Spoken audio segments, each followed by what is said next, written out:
اهلا بيكم. النهارده هنتكلم عن موضوع يمكن كل الناس استخدمت العدسات اللاصقه. العدسات اللاصقه بنستخدمها بديل للنضاره، او انا متخوف ان انا اعمل عمليه ليزك وعايز استغنى برضو عن النضاره، فببتدي البس العدسات اللاصقه. العدسات اللاصقه دي ظهرت في الثمانينات وكانت صلبه شويه، كانت بتتعب العين وبتجيب لي جفاف كتير في العين. تطور الموضوع وكل شويه بينزل نوع اجدد لحد ما بقت دلوقتي جاز بيرميبل، بحيث انها بتدخل اكسجين وهواء للعين فبتبتدي ما بتتعبنيش. العدسات دي ما بتبقاش لازقه على سطح القرنيه زي ما هي اسمها عدسات لاصقه، لا دي بتبقى عايمه على طبقه الدموع قدام القرنيه بحيث ان انا بشوف. فطبعا مع الصيف ومع الجفاف اللي احنا فيه في المنطقه العربيه بتبتدي العين تنشف، ويبتدي العدسات اللاصقه دي تحتك بسطح القرنيه تعمل لي خدوش، فتبتدي تجيب لي زغلله واحمرار. مشاكل العدسه هو سوء استخدام من اللي بيستخدمها، لان انا بلبس العدسه فترات طويله ممكن العيان ما بيقلعهاش. العدسه دي طول ما هي موجوده في سطح القرنيه بتلم ميكروبات واتربه من السطح ده، فبتبتدي تعمل وسيط بيجمع كل الشوائب والاتربه دي، فتبتدي تعمل لي مشاكل في القرنيه بتاعتي. زي بالظبط سفنجه مبلوله ومشيت بيها مبلوله طول اليوم في الشارع، فبالليل هتبتدي تلاقيها اتوسخت ولمت تراب كتير. لازم علشان كده اقلع العدسات بتاعتي بحيث انها تتغسل كويس وتتعقم بحيث انها ما تاثرش على عينيا بعد كده. من سوء الاستخدام ان الناس ما بتبتديش انها تغير محلول العدسات بتاعها كل يوم، فبيبتدي بيلم بكتيريا وفطريات واميبا. لازم عشان البس عدسات لاصقه احط لها ديلي بادجت كبير بحيث ان انا احافظ عليها وبالتالي احافظ على عينيا.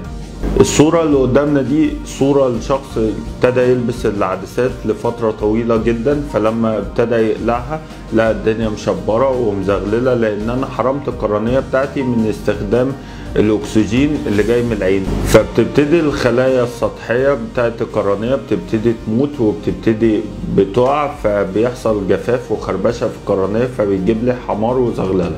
دي صوره تانية لواحد بيلبس العدسات لمده طويله جدا، فبيبتدي بيحصل جفاف في العين، بيحصل احمرار زي ما احنا شايفين، بتعمل التهابات كتير. الصورة الثالثة دي بقى للأسف دي اسمها قرحة أميبية. قرحة أميبية جت من سوء استخدام العدسات، كان فيها بكتيريا، كان فيها مادة معدية، فبتبتدي بتعمل لي صديد. الصديد ده ما بقدرش ان انا بعالجه وبلجأ للأسف ان القرنية بتاعتي بتبتدي تبوظ، فبيحصل ان انا بحتاج اعمل عملية ترقيع قرنية وببوظ القرنية بتاعتي. لازم التزم بتعليمات لبس العدسات بتاعتي، لازم اغير المحلول كل يوم، لازم اغسل ايديا، لازم اقلعها كل يوم، ما ينفعش ان انا انام بيها، لازم ان انا اغيرها كل فترة بحيث ان انا اتأكد ان ما فيهاش خربشة او اي خدوش تعمل لي اي التهابات او حكة في عيني. الناس اللي بتجرب العدسات اللاصقه الملونه وخصوصا البنات لما تروح تشتري عشان تحدد انه لون، فبتبتدي تلاقي ان في حاجه اسمها ترايل لينسز بتلبسها.